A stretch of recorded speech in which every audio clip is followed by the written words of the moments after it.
नमस्कार. मुगाची भाजी म्हटलं की अगदी सगळ्यांचीच नाकं मुरडतात. पण आज आपण अगदी झटपट तयार होणारी आणि अतिशय चविष्ट अशी ही मुगाची रस्सा भाजी बनवणार आहोत. न खाणारीसुद्धा अगदी आवडीने 2 चपात्या नक्कीच जास्त खातील अशी ही मुगाची रस्सा भाजी तयार होते. एकदा अशा पद्धतीने ही रस्सा भाजी बनवून बघा. अगदी कोणतंही वाटण न करता अगदी झटपट तयार होणारी आज आपण इथे मुगाची रस्सा भाजी बनवणार आहोत. 1 वाटी मूग आपण इथे कुकरमध्ये शिजवून घेतलेले आहेत.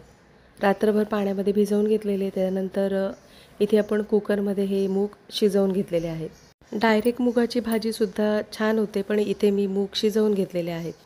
कढईमध्ये आपण फोडणीपुरतं तेल गरम करून घेणार आहोत. तेल छान गरम झाल्यानंतर आपण पाव चमचा जिरे छान तडतडू द्यायचे आहे.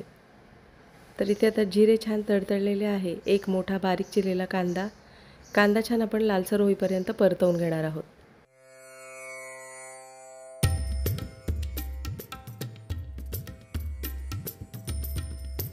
कांदा साधारण परतवून झाल्यानंतर 2 ते 3 कढीपत्त्याची पानं हाताने तोडून टाकायची, म्हणजे छान असा स्वाद येतो.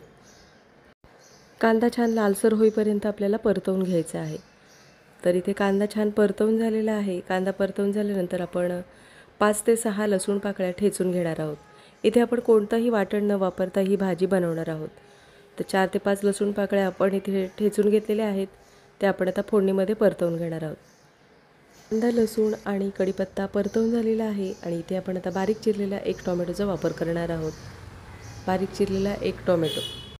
कांदा आणि टोमॅटो एकजीव होईपर्यंत आपण परतवून घेणार आहोत, म्हणजे भाजीला चव छान येते. कधी पण लक्षात ठेवा, कांदा आणि टोमॅटो ज्या वेळेला आपण परतवतो तो अगदी एकजीव होईपर्यंत परतवला, म्हणजे ज्या रस्सा भाजी आपण बनवतो त्या खूप छान चवीला तयार होतात.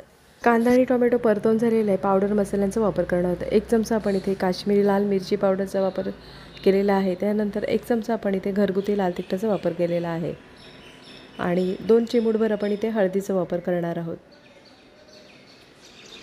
काश्मीरी लाल मिरची पावडर आपण फक्त रंगासाठी वापरलेली आहे. तर इथे आता 2 चिमूटभर आपण इथे हिंगाचा वापर करणार आहोत. लाल तिखट हे तुम्ही तुमच्या आवडीनुसार वापरू शकता.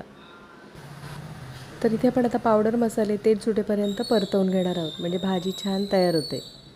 तर इथे पाहू शकता साधारण तेल सुटलेलं आहे मसाले परतवताना. तर इथे आता मसाले परतवून झाल्यानंतर अर्धा चमचा आपण इथे गरम मसाल्याचा वापर करणार आहोत. गरम मसाला हा तुम्ही कोणताही वापरू शकता.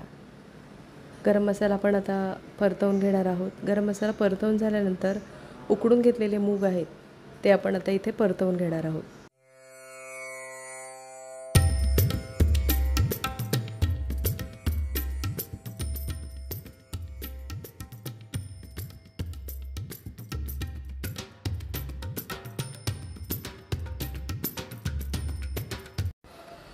तर इथे आपण मूग उकडून घेतलेले आहेत. तुम्हाला जर मूग उकडून घ्यायचे नसतील तर तुम्ही डायरेक्ट मुगाची भाजीसुद्धा बनवू शकता. एकदा ही अशी रस्सा भाजी बनवून बघा. नक्कीच 2 घास जास्त जेवाल किंवा नक्कीच 2 चपात्या जास्त खाल. तर इथे आता भाजी आपण परतवून झालेली आहे आणि आपण गरम पाण्याचा वापर करायचा आहे. गरम पाणी वापरल्यामुळे छान तर्रीदार अशी भाजी तयार होते. तर इथे तुम्हाला कितपत रस्सा भाजी हवी आहे त्याप्रमाणे तुम्ही पाण्याचा अंदाज ठेवायचा आहे. तर इथे आता भाजी आपण एकदा ढवळून घेणार आहोत.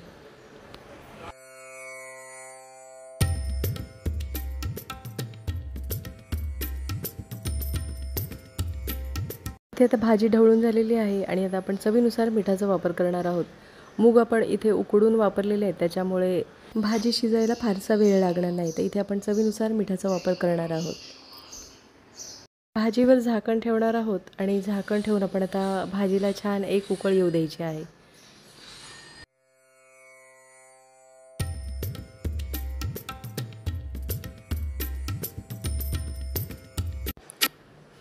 तर इथे आता भाजी छान आपली तयार करून झालेली आहे. झाकण काढून इथे पाहू शकता मस्त तर्रीदार रस्सेदार अशी ही मुगाची रस्सा भाजी तयार करून झालेली आहे.